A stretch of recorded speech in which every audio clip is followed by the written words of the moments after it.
হ্যাঁ বন্ধুরা, থাম্বনেলে যেটা দেখছেন সেটাই ঠিক। আপনার চ্যানেলের মধ্যে কোনো ভিডিওর মধ্যে যদি 100টা ভিউজ থাকে তাহলে আপনার ভিডিওর মধ্যে ভিউজ নিয়ে আসতে পারবেন। ঠিক আছে, 100টা ভিউজ থাকলেই আপনার কপাল খুলবে। 100টা ভিউজ নিয়েই আপনি আপনার পরবর্তী ভিডিওর মধ্যে ভিউজ নিয়ে আসতে পারবেন। এবং সেটা কি করে সম্ভব? আপনি হয়তো ভাবছেন এটা কি করে সম্ভব। হ্যাঁ বন্ধুরা, এটাই সম্ভব। আমি আজকের ভিডিওতে A to Z দেখিয়ে দিব আপনার চ্যানেলে 100টা ভিউজ থাকলে আপনি পরবর্তী ভিডিও যখন আপলোড করবেন তখন সেই ভিডিওটার মধ্যে কীভাবে পুনরায় ভিউজ নিয়ে আসতে পারবেন। ঠিক আছে, সেটাই কিন্তু আজকের ভিডিওতে আমরা শিখবো মূলত। ঠিক আছে, তো বন্ধুরা, আপনাকে আপনার ওয়াইটি স্টুডিও অ্যাপটি ওপেন করে নিতে হবে। ওপেন করার পর নিচের দিকে অ্যানালাইটিক্স অপশনটিতে ক্লিক করে দিতে হবে। ঠিক আছে, নিচের দিকে অ্যানালাইটিক্স অপশনটিতে ক্লিক করে যদি দেন, আপনারা অ্যানালাইটিক্স অপশানে ক্লিক করে দিলে দেখেন এখানে উপরের দিকে রিচার্জ, ওভারভিউ, কন্টেন্ট, অডিয়েন্স। তো আমাদের কি করতে হবে? অ্যানালাইটিক্স অপশনটিতে ক্লিক করে ওভারভিউয়ে ক্লিক করে দিতে হবে। ঠিক আছে, ওভারভিউ যদি আমরা ক্লিক করে দেই তাহলে দেখবেন এখানে নিচের দিকে একটু স্ক্রল করে আসবেন, দেখবেন your weekly receive is here. মানে আপনি সারা সপ্তাহে কি কি ভিডিও আপলোড করলেন, কি কি পোস্ট করলেন সম্পূর্ণটা এখানে দেখিয়ে দিবে। কিন্তু তারও নিচে দেখবেন টপ কন্টেন্ট লাস্ট 28 দিনে, মানে আপনার চ্যানেলে যে ভালো ভিউ এসেছে সেই রকম কন্টেন্টগুলি, সেরকম ভিডিওগুলি আপনার সামনে চলে আসবে। ঠিক আছে, এবার এখান থেকে আপনাকে বুঝতে হবে যে কি করে আপনার চ্যানেলে আপনি ভিউ বাড়িয়ে নিতে পারবেন।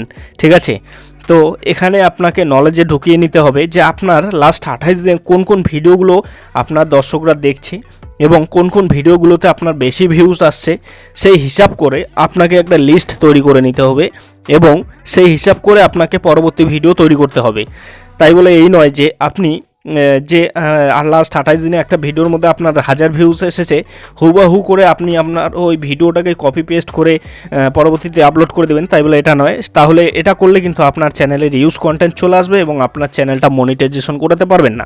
তো আপনি দেখবেন যে আপনার যে লাস্ট 28 দিনে যে ভিউজটা এসেছে সেই রকম আপনাকে ভিডিও তৈরি করতে হবে পরবর্তী ভিডিওতে।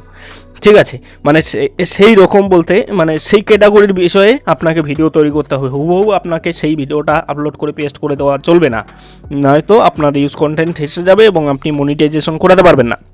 এটা গেল 1 নম্বর বিষয়। এবার 2 নম্বর বিষয় হলো, এখানে দেখেন উপরের দিকে রিচার্জ, ওভারভিউ, কন্টেন্ট, অডিয়েন্স। তো আমাদের বেসিক্যালি অডিয়েন্সে ক্লিক করে দিতে হবে। ঠিক আছে, আমাদের বেসিক্যালি অডিয়েন্সে ক্লিক করে দিতে হবে। অডিয়েন্সে যদি আমরা ক্লিক করে দেই, এখানে দেখবেন একটু নিচের দিকে স্ক্রল করে আসবেন, লাস্ট 28 দিনে channel that your audience what's.